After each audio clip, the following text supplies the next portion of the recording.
4 सालों तक देश के गृह मंत्री अमित शाह जी, प्रधानमंत्री नरेंद्र मोदी जी और भारतीय जनता पार्टी के तमाम नेता हमें गालियां ही निकालते रहे हैं। अरे ये गालियां हमारे साथ साथ हमारे महाराजा डोगरा महाराजा हरि सिंह जी को भी तौहीन करते रहे हैं। तो साहब यहाँ पर आप जम्मू कश्मीर को नहीं बचा पाए, 370 खत्म हो गया, स्टेट खत्म हो गई, यूटी बन गई है, अब आपको यहाँ मुश्किल हो रहा है स्टेट बनाना, तो आप पीओजे की बात कहाँ कर रहे हो? देखिए, आपने बड़ा अच्छा सवाल किया। जम्मू के लोगों ने तो सेलिब्रेशन की थी, सेलिब्रेशन की, लेकिन उन्हें गुमराह किया गया। अमित शाह जी ने जो गालियां निकालते थे जम्मू कश्मीर के लोगों को, डोगरा लोगों को, 370 को गाली निकालना, डोगरा लोगों को गाली निकालना। जो भी डोगरा बीजेपी को गाली दे रहा है ना, कल को जब इलेक्शन आएंगे आप भी डोगरे लोग बीजेपी को वोट दो। देखिए, के प्रेसिडेंट सुनील डिम्पल जी मेरे साथ बातचीत करने के लिए मौजूद हैं। सुनील डिम्पल जी को अभी भी यकीन है कि जम्मू कश्मीर को बहुत जल्द 370 जो है वो वापस मिलेगा। सुनील डिम्पल जी, बीजेपी तो कहती है कि दफनाई हुई चीज वापस नहीं आती, आपको क्या भी यकीन है कि 370 वापस? देखिए, वो तो 5 अगस्त 2019 के बाद 4 सालों तक देश के गृह मंत्री अमित शाह जी, प्रधानमंत्री नरेंद्र मोदी जी और भारतीय जनता पार्टी के तमाम नेता हमें गालियां ही निकालते रहे हैं। और हमारे ये गालियां हमारे साथ साथ हमारे महाराजा डोगरा महाराजा हरि सिंह जी को भी तौहीन करते रहे हैं, क्योंकि 5 अगस्त 2019 को उन्होंने वो जो इल्हाक भारत के साथ जम्मू कश्मीर लद्दाख पीओके गिलगिट बल्टिस्तान डोगरा रियासत का हिंदू मुस्लिम सिख ईसाई गुज्जर बकरवाल पीर पंजाल पहाड़ी लोगों की विरासत का इल्हाक भारत के साथ करके गए थे। ये सारे जब भी रैलियां करते हैं, ये 5 अगस्त 2019 को और 370 को जो इन्होंने गलत काम किए हैं, गैर आईनी काम किए हैं, इनको हमें गालियां निकालते रहे हैं और हम सुनते रहे। जब भी 370 की बात करते हो, 370 में जम्मू कश्मीर लद्दाख आता है, आप पीओके बल्टिस्तान चले जाते हो, उधर का क्या वास्ता है 370 के? हाँ बिल्कुल, क्योंकि वो भी जम्मू कश्मीर रियासत का हिस्सा है। वो लोग जम्मू कश्मीर में आना चाहते हैं, जम्मू कश्मीर रियासत का हिस्सा बनाना। 370 को वापस लाइए, फिर पीओजे के वापस। देखिए, एक बात और बताऊं, आपकी जानकारी दुरुस्त कर लीजिए। पीओके गिलगित बल्टिस्तान को लेकर के रेजोल्यूशन हमारे पार्लियामेंट में पास हुआ है मित्र, हुआ है ना, तो फिर वो जम्मू कश्मीर रियासत का हिस्सा है। आज हमने जम्मू कश्मीर लद्दाख पीओके गिलगित बल्टिस्तान के लोगों को अपने साथ जोड़ लिया है। डिम्पल साहब, यहाँ पर आप जम्मू कश्मीर को नहीं बचा पाए, 370 खत्म हो गया, स्टेट खत्म हो गई, यूटी बन गई है, अब आपको यहाँ मुश्किल हो रहा है स्टेट बनाना, तो आप पीओजे की बात कहाँ कर रहे हो? देखिए, आपने बड़ा अच्छा सवाल किया। मुश्किल नहीं हो रहा है, हमने ये जंग सुप्रीम कोर्ट तक पहुंचा दी है सड़कों से, दिन रात 4 साल 1 महीना 5 अगस्त 2019 से लेकर के 5 सितंबर 2023 को सुनवाई पूरी हुई। मिशन स्टेटहुड दिन रात धूप गर्मी सर्दी जेलों में भूख हड़तालें धरने प्रदर्शन करता रहा है। और यही नहीं, इनका रिपोर्ट कार्ड देखिए आप, जो इनका रिपोर्ट कार्ड ये है कि ये चेहरा दिखाने के जम्मू कश्मीर के लोगों के काबिल नहीं रहे, जो कहते हैं कि 370 को दफन कर दिया, और जो प्रधानमंत्री जी कहते हैं कि हम 370 को पुरानी बिल्डिंग में संसद की पीछा जुड़ा करके आ गए हैं। अरे साहब, उसी बिल्डिंग में जम्मू कश्मीर भारत का हिस्सा बना था, उसी जम्मू कश्मीर का इल्हाक की शर्तें संविधान में उसी बिल्डिंग में लिखी गई थी। कुछ लोग तो ये भी कह रहे हैं कि सुनील डिम्पल को पब्लिसिटी चाहिए, इसलिए बार बार मीडिया में आते रहते हैं, हालांकि 370 से उनका कुछ लेना देना नहीं। रियासत किसकी है? विरासत किसकी है? मेरी विरासत है। हर हिंदू मुस्लिम सिख ईसाई गुज्जर बकरवाल 1 करोड़ 30 लाख आवाम की लोगों ने तो जम्मू के लोगों ने तो सेलिब्रेशन की थी, सेलिब्रेशन की, लेकिन उन्हें गुमराह किया गया। और जिन्होंने सेलिब्रेशन की मेरे मित्र, उनको आज लोगों के बीच में चेहरा दिखाने के काबिल नहीं रहे।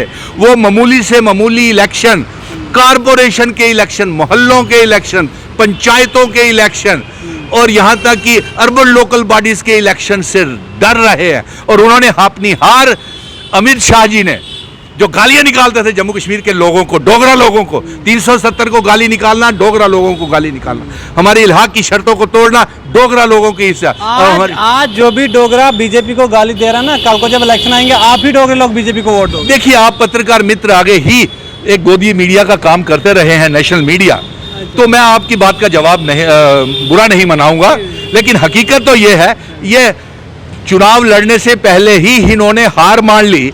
और ये हार किसकी है?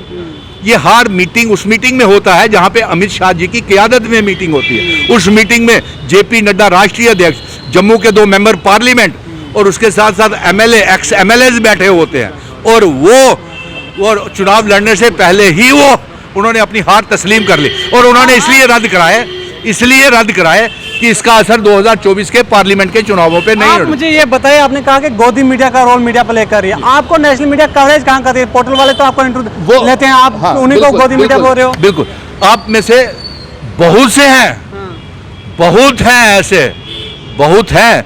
अरे यार मुझे नाम आप खुद जानते हो, नाम आप जानते हो। कौन है कौन, आप बताना पड़ेगा आपको, इस कौन बात गोदी को मीडिया का रोल प्ले करे? आज इसमें बहस होनी चाहिए नेशनल मीडिया के ऊपर और पोर्टल्स के ऊपर कि जम्मू कश्मीर में चुनाव क्यों नहीं हो रहे। कौन सा मीडिया बात कर रहा है? नहीं, क्योंकि ये इनकी कमजोरी नहीं बताएंगे। ये हार होम मिनिस्टर साहब की हुई है, दिखाया है ये इन्होंने किसी पोर्टल मीडिया ने। ये चुनाव जम्मू कश्मीर में क्यों नहीं हो रहे? चुनाव आयोग को भी इन्होंने अपनी कठपुतली बना लिया। हम तो रोज अपने चैनल के माध्यम से अपडेट देते हैं, आप देखोगे नहीं हमारा? मुझे अच्छा भी लगता है, तो आप भी कह रहे हो ये दिखाते नहीं। नहीं, मुझे अच्छा भी लगता है, लेकिन कई बार आप लोग कुछ ऐसे बात कर जाते हो जो हकीकत से दूर होती है। चलिए, आखिरी सवाल मैं आपसे जानना चाहूंगा, 5 अगस्त 2019 के बाद भी आप लोग लगातार जब से जम्मू कश्मीर से दफा 370 को मंसूख किया है, आप लड़ाई लड़ रहे हो। आपने कहा कि बीजेपी की हार है यहाँ पर। जब 5 अगस्त 2019 के बाद डीडीसी के इलेक्शन हुए तो कौन सी पार्टी को जम्मू में सबसे ज्यादा वोट मिले और बीजेपी को किसने वोट दिया? जी देखिए, तो फिर आज क्यों नहीं करवा रहे? बताइए ना, आज क्यों भाग रहे हैं? आज चुनाव लड़ने से पहले ही क्यों हार तस्लीम कर रही? जीत गई थी ना 370 तोड़ने के बाद भी। उसको छोड़िए ना, पुराने आज की बात कीजिए। आज तो पूरा जम्मू कश्मीर खिलाफ है। आज 30 लाख बेरोजगार हो गए। आज हमारे सारा बेरोजगार पढ़ा लिखा नौजवान घरों में बैठा हुआ है। 5 अगस्त 2019 के बाद क्या मिला? रेत, बजरी, पहाड़, smart meters, property tax, road toll plaza, कारोबार ठप और बड़े बड़े स्कैंडल्स हुए, स्कैम्स हो रहे हैं। क्या मिला? ये चुनावों से क्यों भाग रहे हैं? इसीलिए भाग रहे हैं कि इनके पास कुछ है नहीं। और अब मैं आपके लिए माध्यम से एक मुबारक जम्मू कश्मीर की आवाम को, जिन्होंने दिन रात मेरे साथ दिया और इस 370 की जंग में लड़ते रहे। हमारा केस बहुत मजबूत है सुप्रीम कोर्ट में और अक्टूबर महीने में ये फैसला आने वाला है। और चीफ जस्टिस साहब देखिए, इन्होंने चीफ जस्टिस साहब को और सुप्रीम कोर्ट को भी गुमराह करने की कोशिश की। वहाँ पे हल्फनामे दायर किए क्या कि यहाँ पे हालात ठीक हो गए, यहाँ पे रोजगार है, डेवलपमेंट है। लेकिन आज जब चीफ जस्टिस साहब ने उस हल्फनामे एफिडेविट को डस्टबिन में, कूड़ेदान में डाल दिया, तो आज ये बोलते हैं कुलगाम जैसे हमले और हो सकते हैं, इसलिए चुनाव नहीं करवाए जा सकते हैं। मेजर कर्नल और डीएसपी जैसी शहादतें और हो सकती हैं, इसलिए ये कोई भी बल्दियाती चुनाव नहीं हो सकते हैं। तो ये बताइए कि ये झूठ नहीं बोलते तो और क्या बोलते हैं? इसलिए आप पत्रकारों का बहुत सच्चाई को सामने लाइए। और एक बात और मैं बता दूं, मैं तमाम पॉलिटिकल पार्टी से कहूंगा, नेशनल कॉन्फ्रेंस, कांग्रेस, अपनी पार्टी, पीडीपी, जम्मू के संगठन, कश्मीर के संगठन, अवामी नेशनल कॉन्फ्रेंस और उन तमाम जिन्होंने हमने पिटीशंस दायर की हुई है, एक प्लेटफार्म के ऊपर आए ताकि हम जमहूरियत को भी बचा सके। इन्होंने जब रियासत का दर्जा और चुनाव कब करवाएंगे, इन्होंने सुप्रीम कोर्ट को भी गुमराह किया है। और चीफ जस्टिस साहब ने यह कहा कि इनकी बात को सुन करके, पिटीशनर्स की बात को सुन करके उन्होंने अवाम की बात सुनी है। वकील को उन्होंने फटकारा भी। तो इसलिए ये सब वापस आने वाला है और मुबारक हो, आपको भी मुबारक, तमाम बंधुओं को जिन्होंने साथ दिया उनको भी मुबारक, जो विरोध में थे, क्योंकि ये बहुत बड़ी जंग थी मेरे मित्र। ये सीधी की सीधी जंग जो थी प्रधानमंत्री जी के साथ थी, जो ये कहते थे कि 370 से पीछा छुड़ा करके आ गए। और ये सीधी जंग होम मिनिस्टर अमित शाह जी के साथ थी, जो ये कहते थे कि 370 दफन हो गया है। और एलजी के साथ थी, जो ये कहता था कि वो हिंदुस्तान का हिस्सा बना करके जाएंगे। अरे यार, 26 अक्टूबर 1947 को जम्मू कश्मीर का इल्हाक, भारत का अभिन्न अंग, हमारे डोगरा महाराजा जम्मू कश्मीर को भारत का हिस्सा बना करके गए थे। अब तो 370, 35 और उनके इल्हाक की शर्तें सब वापिस आने वाला है। बहुत शुक्रिया। मिशन स्टेट रूट के प्रेसिडेंट सुनील डिम्पल जी को अभी भी पूरा यकीन है कि 370 जो है जम्मू कश्मीर के लोगों को जल्द ही वापस मिलेगा। बहरहाल आप लोगों की क्या कुछ राय है? आप लोग अपनी राय कमेंट बॉक्स में जरूर दीजिए।